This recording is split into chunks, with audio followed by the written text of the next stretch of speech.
Understanding Packet of Yeast, a guide for English language learners. Hello everyone, and welcome to our English learning series. Today, we're going to explore the phrase, packet of yeast. This is a common term in cooking and baking, and understanding it can be really helpful, especially if you love to experiment in the kitchen. Let's dive in and learn about this interesting phrase. Yeast is a type of fungus used in cooking and baking. It's a key ingredient in bread making and brewing. Yeast works by fermenting sugars, which helps dough to rise and gives alcoholic drinks their alcohol content. When it comes to baking, yeast is crucial for making breads and pastries light and fluffy. A packet is a small package or container. In this context, it refers to a small, sealed package containing a measured amount of yeast.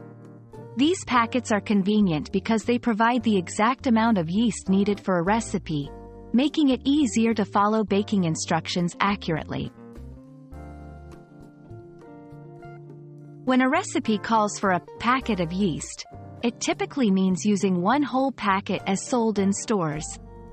The amount in one packet is usually about 2 1/4 teaspoons, which is enough to make a standard loaf of bread. It's important to follow the recipe closely, as the amount of yeast can affect how your bread or pastry rises. There are different types of yeast available in packets. The most common are active dry yeast and instant yeast. Active dry yeast needs to be dissolved in water before use, while instant yeast can be mixed directly into dry ingredients. Knowing which type your recipe requires is important for the success of your baking. I hope this video has helped you understand what a packet of yeast is and how it's used in cooking and baking. Remember, yeast is a key ingredient in many recipes, and using the right amount is crucial for great results. Happy baking, and see you in our next lesson.